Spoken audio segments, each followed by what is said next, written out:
left, left, left, right, left, right, left.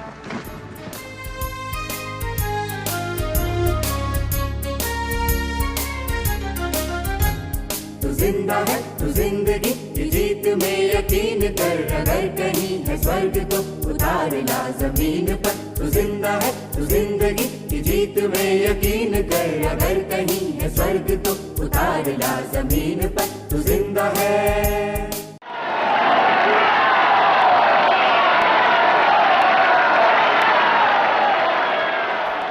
तू जिंदा है तू जिंदगी की जीत में यकीन कर, अगर कहीं है स्वर्ग तो उतार ला जमीन पर। तू जिंदा है।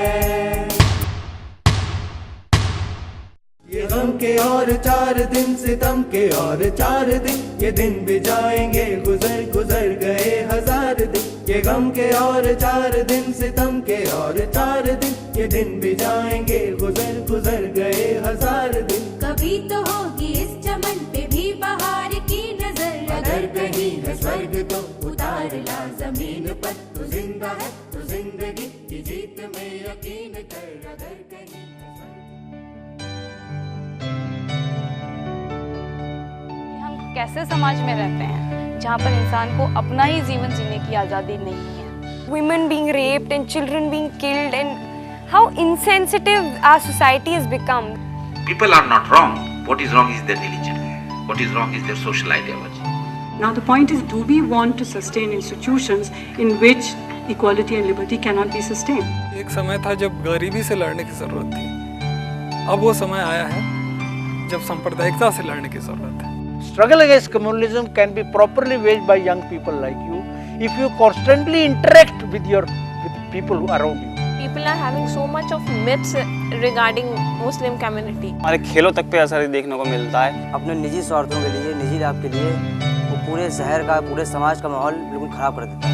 I refuse to believe that a majority of our media is spreading hate or prejudice. आपस में इस तरह की चीजें चलती रहे, समाज बटा रहे और उनको रोटियां सेकने का जो मौका मिलता रहे। Generally, the people who perpetuate these crimes, they get away without getting any punishment. Suppose such a carnage breaks out around you, what are you going to do? Don't forget Afghanistan, don't forget Taliban, don't forget that these are the consequences of great internal strife produced by the same factors at work in our part of the world. Don't forget that. Fascism in India will not come in the form in which it has come in Europe. Fascism in India will come in the form of communism. Even if not in the short run, I'm quite optimistic in the long run it will be defeated. It has to be defeated because it cannot survive. Because history has not been shaped like this.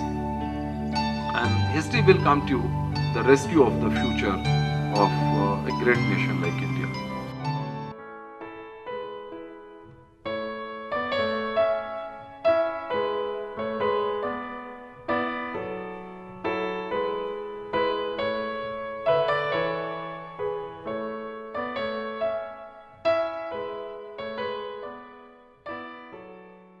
हम लोग सियालकोट शहर में, जो अब पाकिस्तान का हिस्सा है, हम मीन्स मैं और मेरा ख़ानदान या मेरी फैमिली, परिवार, वैसे तो 14 अगस्त को तकसीम हुआ, बंटवारा हुआ और उसके आसपास लोगों ने आना जाना शुरू कर दिया था, लेकिन ऑफिशियली सरकारी तौर पे 14 को हुआ। तो मैं वहाँ से 1 महीने के बाद आया था। 13 सितंबर को मैंने अमृतसर को क्रॉस किया था। उस वक्त जो पाकिस्तान के बानी, जिन्होंने पाकिस्तान को फाउंड किया, मोहम्मद अली जिन्ना को कायदे आज़म का खिताब गांधी जी ने दिया था। तो कायदे आज़म मोहम्मद अली जिन्ना ने 13 अगस्त से पहले एक बयान दिया, जब पता चल गया कि पाकिस्तान बन रहा है, कि भाई अब तुम 2 कौमें उस तरह की नहीं रही कि एक हिंदू कौम है और एक मुसलमान कौम है। अब तुम लोग चाहे हिंदू हो, मुसलमान हो, सिख हो, अब जो इधर रहेंगे वो पाकिस्तानी कौम हो गई और जो उस तरह रहेंगे, चाहे हिंदू हो, मुसलमान, सिख या जो असाई, वो हिंदुस्तानी कौम होगी। ये जब बयान आया तो सिर्फ हमारे घर में बड़ा भाई, जो कि अमृतसर में मेडिकल कॉलेज में अभी पढ़ता था, हम सब पढ़ रहे थे, तो वो कहा करता था भाई नहीं, ये तो जो किया वो तो नहीं, हम तो उधर ही जाएंगे। अब अपने घर को छोड़ना भी तो मुश्किल होता है कि डॉक्टर, मेरे फादर डॉक्टर थे, बहुत बड़े अच्छे डॉक्टर, बड़े टॉप के डॉक्टर थे, अपना घर था, मोटर थी, नौकर थे, हम अपने घर में ही बैठे थे। तो एक हमारे दोस्त पाए, ये वहां के जेलर थे, तो उसने कहा आप कहाँ, यहां तो रह नहीं सकते। हमने कहा क्यों, क्या बात है? कहता है कि आज डिप्टी कमिश्नर ने हमारी सब अफसरों की एक मीटिंग ली थी और उसमें कहा कि भाई अब हिंदुओं को तो हम रहने नहीं देंगे, तो इसलिए कोई कोशिश करो कि उधर आराम से चले जाएं। तो हमारा ख्याल था ये छोटी सी गड़बड़ है, कुछ दिनों में खत्म हो जाएगी, लेकिन ज्यादा, तो अगर ज्यादा है तो क्या करना चाहिए? अब ये फैसला किया कि कुछ दिन हम सब थोड़ा सा वहां बताएं ताकि यहाँ सही हो जाए। एक फौजी जो कि जिसका तबादला हो रहा था, वो मेरे पिताजी के पास आया और कहने लगा कि कुछ मैं आपका खिदमत कर सकता हूँ, आपने मेरे बच्चों की इतनी खिदमत की है, डॉक्टरों की। वो कहते हैं ये मेरे तीनों लड़कों को ले जाओ। वो कहते हैं जी तीनों लड़कों के लिए तो मेरे पास जगह नहीं, मुझे तो वही एक जीप मिली हुई है, हाँ अगर सामान ना हो तो एक लड़के को ले जा सकता हूं। तो अब ये कि कौन जाए, मां जाए, पिताजी, मां पिता तो माने नहीं, हम तीनों, तो हम तीनों भाइयों ने, बहुत फोर्स हुआ तो एक लॉटरी डाली, उठाया गया। वो खुशकिस्मती या बदकिस्मती से मेरा नाम निकला, उन्होंने जीप में मुझे डाल दिया उसमें। मां ने आते हुए 140 रुपए दिए और यहाँ के तुम दिल्ली में अपनी मौसी के पास, पता मुझे था मौसी का दरियागंज में, वहां चले जाना। जब हम बाहर निकले तो कोई 15-20 किलोमीटर के बाद सड़क जरनैली जो जीटी रोड है वो हिट करते हैं। अब तक तो ये 15-20 मील तो कोई खास नहीं था, लेकिन जब वो जरनैली सड़क पे आए तो ऐसा लगता था जैसे कि सब लोग ही आ रहे हैं, हजारों की तादाद में लोग आ रहे हैं, कोई इधर जा रहे हैं हिंदुस्तान की तरफ और कोई पाकिस्तान जा रहे हैं। मतलब जितने लोगों के अलावा जो बहुत, इतनी लाशें देखी पड़ी हैं, लोगों को बदबू, बहुत सामान पड़ा है लुटा। जब बॉर्डर के पास पहुंचे तो नो मैन लैंड थी, जिसमें कोई नहीं, उधर का भी हिस्सा नहीं, इधर का भी हिस्सा नहीं। तो अब कुछ लोग उधर से और कुछ काफिला छोटा सा उधर से, वो भी ऐसा अचानक रुक गए, हम भी रुक गए, एक दूसरे को बहुत देर से देखते रहे। वो भी लुट के आए थे, हम भी लुटे हुए थे, वो भी अपने दोस्त यार सब पीछे, रिश्तेदार सबसे कट के, हम भी ऐसे। ऐसा लगा जैसे हिस्ट्री ने हम दोनों के साथ एक बदला लिया, हम दोनों टूटे थे। लेकिन एक अजीब सा उस वक्त मुझे याद है कि एक हमदर्दी का रिश्ता, हम दोनों शरणार्थी थे, रेफ्यूजी हो चुके थे, और जो ही इधर अमृतसर से आगे पहुंचा तो अब तमाशा उल्ट था। इधर नॉन मुस्लिम हिंदू और सिख पे हमला था, उधर मुसलमानों पे हमला था। कोई फर्क नहीं था। उस तकसीम में, उस बंटवारे में 10 लाख आदमी मारा गया, 2 करोड़ आदमी बेघर हुआ। आज तक ऑफिशियली जो सरकारी आंकड़े हैं वो कहते हैं 7 लाख। हादसा वही था, सिचुएशन वही थी, सिनेरियो वही था। अब ये था कि इधर लोग हिंदुइज्म और सिखिज्म के नाम पे मार रहे थे, उधर इस्लाम के नाम पे मार रहे थे। कोई दोनों मजहबों में या तीनों मजहबों में फर्क नहीं था जब मारने की बात थी। आदमी पागल था। और सबसे ज्यादा जो जुल्म हुए वो औरतों और बच्चों पे हुए। वहां से गाड़ी, अमृतसर से गाड़ी ली, फ्रंटियर मेल चलती थी, कोई टिकट विकेट नहीं ली, ना ही कोई टिकट पूछता था उन दिनों में। दिल्ली में मौसी के घर गया और वो सूटकेस रखा और मैंने कहा कि मैं आता हूं, आपको रात को मिलूंगा। पहला काम किया, कि बिरला हाउस गया। मैं देखना चाहता था कि ये आदमी कौन है भाई, जिसने ना सिर्फ हमें आजादी भी दी बल्कि खुददारी दी। अब मुझे लगता है मैं इंसान हूं, खुददार हूं, अपना हिंदुस्तानी हूं, लेकिन बलबूते हुए जीता हूं। क्योंकि मैं जब छोटा था तो एक अंग्रेज ने मुझे बहुत कस के बैत लगाया था, यही इसी मुजाहरे में। दूर से गांधी जी को देखा, पास नहीं गया। वो बरामदे में टहल रहे थे। शाम को मैं बैठ गया उनकी प्रार्थना पे। वो एक प्रार्थना किया करते थे। तो गांधी जी ने कहा, मुझे पता है तुम लोग जो शरणार्थी लोग हो आ गए हो, अब तुम चाहते हो कि यहां से ये मुसलमानों को निकालो, क्योंकि तुम्हें वहां से निकाल दिया मुसलमानों ने। ये बहुत बुरी बात है। ये यहां के जो लोग हैं, हिंदू हैं, ये मुसलमान हैं, ईसाई हैं, सब हिंदुस्तानी हैं। और तुम आ गए, ठीक है, शरण में, ठीक है, तुम्हारे यहां रहो, लेकिन ये याद रखना कि हिंदू और मुसलमान मेरी दो आंखें हैं। बहुत अजीब सा लगा लोगों को कि तो कमाल है, वो उधर से निकाला और ये कह रहे हैं कि भाई दो आंखें हैं। तो किसी ने बात उठ के कहा, बापू वो तो हमें मारा। कहते मारने का मतलब ये तो नहीं कि तुम मारो, यहां भी लोगों ने मारा है, मैं सुनता हूं, लेकिन इसका ये मतलब थोड़ा। सब लोग चुपचाप से हो गए, कोई बोला नहीं। लेकिन वहां पे 3 किताबों का, कुरान शरीफ, भगवत गीता और बाइबल, ये तीनों पढ़ी जाती थी। तो लोगों ने कहा कि हम कुरान शरीफ नहीं सुनने। गांधी जी ने कहा अगर नहीं सुननी तो फिर ये प्रार्थना नहीं होगी। खैर लोगों ने कहा नहीं जी वो, लेकिन सब मान गए, बैठे। जब बॉर्डर क्रॉस किया था तो मैंने देखा कि मेरी इतनी घृणा, इतनी मुझे नफरत सब चीजों से, खून से, जो मैंने देखे थे, और मासूम लोग मारे जा रहे हैं। मैंने कहा कि अगला जो अपना देश हम उसारेंगे, नया हिंदुस्तान, अपना हिंदुस्तान जो नया बनाएंगे, उसमें किसी को मजहब के नाम पे नहीं मारेंगे। ये क्या है, मजहब पे नाम पे मार दो? ये क्योंकि मुसलमान के घर में या सिख के या हिंदू के। मैंने कहा ना, कभी मजहब के नाम पे नहीं मारेंगे। वो मेरी जिंदगी की सुबह थी। आज जिंदगी की शाम को मैं सोचता हूं कि मेरा वो ख्वाब कहां गया, मेरा इरादा कहां गया।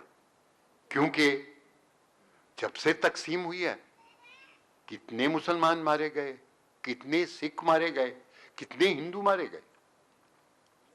तो वो जो था कि नाम पे नहीं होगा, वो तो नहीं हुआ।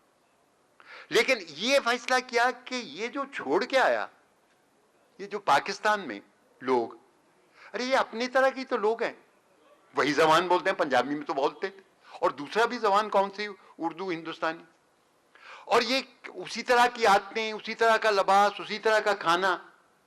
भाई अब तकसीम तो हो चुकी, बंटवारा तो हो गया, हदें तो बंध गई, लेकिन कुछ ऐसा करना चाहिए कि लोग आपस में मिलें। ये गवर्नमेंटों को छोड़ो जी।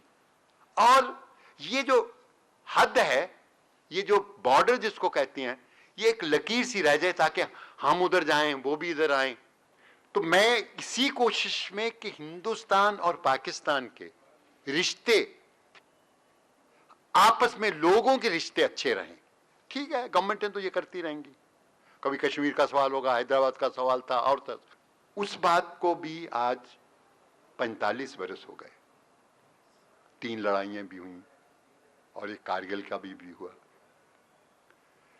और ये जो दुश्मनी या आपस में लोगों में जाओ तो बिल्कुल कुछ नहीं, आपकी तरह मेरी तरह बहुत प्यार है। आप जाएंगे इतनी खातिर करेंगे, पैसे तक नहीं लेते अभी भी, इतने सालों के बाद। कोई चला जाए, बहुत हिंदुस्तान से आया। जो अभी मैं पार्लियामेंट्री डेलीगेशन लेके गया था, मेरे साथ 9 MP थे। तो जब ये लाहौर पहुंचते, अमृतसर से हमने क्रॉस किया, तो मेरे साथ जो थे वो कहने लगे, नैयर साहब ये तो फर्क ही कुछ नहीं। कुछ 5 आदमी उनमें से पहली दफा गए थे। यही तो आदमी हम अमृतसर में छोड़ के आए हैं और यही तो है। कोई आदमियों में फर्क नहीं। मुझे याद है कि मैं जब लंदन में हाई कमिश्नर था तो ये 84 का होके चुका था, तो वहां पे बहुत गुस्सा था सिखों में। तो मैंने उनसे यही कहा था, मैंने कहा देखो गवर्नमेंटें गलतियां करती हैं और गवर्नमेंटों को हम बदल देते हैं, इलेक्शन होती है, लेकिन मुल्क कभी गलती नहीं करता। मुल्क अपना है, उतना ही तुम्हारा है जितने उनका किसी का है। हमने आजादी में, आजादी से पहले एक प्रण लिया जो आजादी की लड़ाई लड़ रहे थे कि भाई देखो ये देश सबका होगा, हाँ कोई इस्लामिक रिपब्लिक बनाएगा, बनाने दो, हमें क्या लेना था, ये मुसलमानों के नाम पे करते कर, हम सब एक ऐसा निजाम बनाएंगे जिसमें सब हिंदू मुसलमान सिख हिस्सेदार जो भी हिंदुस्तानी होगा। उस लड़ाई में मौलाना आजाद भी लड़े, उस लड़ाई में अब्दुल गफ्फार खान भी लड़े, और अब्दुल गफ्फार खान तो आखिर तक उसको पाकिस्तान नहीं जाने दिया, वो बेचारा काबुल में ही दफनाया गया। और जब मैं बल्कि एक दफा उनको मिलने भी गया तो कहने लगे हमने सोचा था कि जब अंग्रेज चला जाएगा तो फसाद खत्म हो जाएंगे, लेकिन ये गुजरात में 1969 में बहुत बड़ा फसाद हुआ था, तो ये कैसे हुआ और गांधी के देश में हुआ। हमारा इरादा ये था कि हम एक ऐसा हिंदुस्तान बनाएंगे जिसमें मजहब अपना पॉलिटिक्स के साथ नहीं आने देंगे, स्टेट के नहीं साथ आने। पाकिस्तान में अलहदा था, पाकिस्तान ने अपने आप को एक मजहब के नाम पे बनाया, लेकिन हमने जब आजादी ली तो यहां 80% हिंदू था, उस वक्त तो हिंदू राष्ट्र हो सकता था, लेकिन नहीं, क्योंकि हमारा जो आजादी का परम था कि हम सब ने आजादी जीती है और सब बनाएंगे, और अब इकोनॉमिक की तरफ जुड़ेंगे और इस देश को उसारेंगे जिसमें गरीबी दूर करेंगे। उस वक्त भी बहुत लोग थे जो कहते थे मुसलमान ने ले लिया ना हिस्सा, जाने दो ना, खत्म हो गया जी। उस वक्त भी लोग थे, लेकिन गांधी और दूसरे नहीं, जो हिंदुस्तानी है वो यहीं रहेगा। और जो, क्योंकि हमने हिंदुस्तान की आजादी के लिए जब लड़े तो हमने जातों और मजहबों और धर्मों का ख्याल नहीं किया, लेकिन गांधी को अपनी कुर्बानी देनी पड़ी। उसको एक हिंदू ने मार दिया, कत्ल कर दिया, गोली लगा दी। उसके बाद 40-45 बरस यहां पे कोई हिंदू राष्ट्र की बात नहीं करता था, कोई करता था लोग पीट देते थे, अरे ये तो बापू का मारा है, ये तो वही बात कर रहे हैं। आहिस्ता आहिस्ता वो बात आज फिर खत्म हो रही है। 45 बरस गांधी की कुर्बानी से हम बचे, लेकिन उसमें हमने क्या किया कि हमने एक ऐसा कॉन्स्टिट्यूशन बनाया है कि जिसमें हमने कहा है कि हम यहां पे जो लोग हैं वो एक हकदार हैं इकट्ठे, चाहे वो हिंदू है या मुसलमान है या सिख या ईसाई, कानून के सामने उसकी बराबरी है। इस देश की जो ताकत है वो इसकी है, कोई हिंदू है, कोई मुसलमान है, कोई सिख है, ईसाई है, लेकिन सब इसी धरती के हैं और हम सब हिंदुस्तानी हैं। इसकी ये एक ताकत है। मैं जब हाई कमिश्नर था तो मिसेस थैचर तब प्रधानमंत्री थी, तो मिसेस थैचर सोवियत यूनियन से वापस आई। सोवियत यूनियन उस वक्त रूस टूट रहा था, तो मैंने पूछा कि मैडम प्राइम मिनिस्टर, आप तो रूस से आके आ रही हैं, तो गोर्बाचोव क्या कह रहा है? तो कहने लगी गोर्बाचोव कह रहा है कि ये देश मेरे हाथ से जा रहा है, क्या करूं मैं इसको इकट्ठा रखने के लिए? तो कहने लगी जाओ अपने दोस्तों के पास, हिंदुस्तान के पास, देखो सदियों से कितने मजहब है, कितनी जाति हैं, कितनी जबानें हैं, रहने का तरीका है, लेकिन इतनी सदियों से इकट्ठी हैं। तो मुझे कहने लगी क्या बताइए क्या वजह है?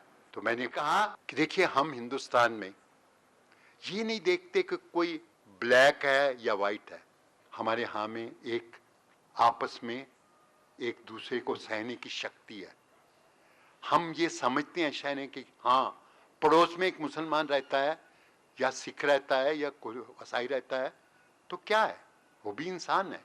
हम हर एक मजहब की इज्जत करते हैं हिंदुस्तान में, हम माने ना माने वो अलग बात है, लेकिन ये मैंने कहा ये जो हमारा एक स्पिरिट ऑफ अकोमोडेशन है, ये सेंस ऑफ अकोमोडेशन या सेंस ऑफ टॉलरेंस, ये हमको इकट्ठा रखता है।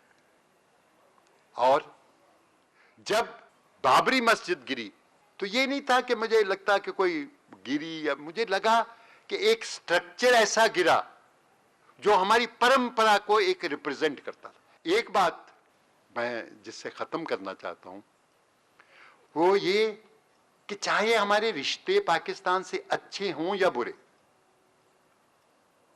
गवर्नमेंटों के लेवल पे, आम लोगों के लेवल पे बहुत अच्छे हैं और वही रहने चाहिए।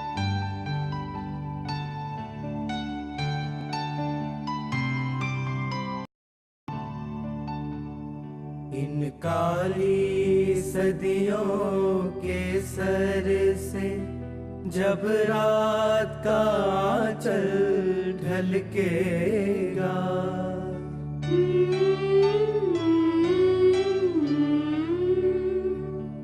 जब दुख के बादल पिघलेंगे, जब सुख का सागर छलकेगा,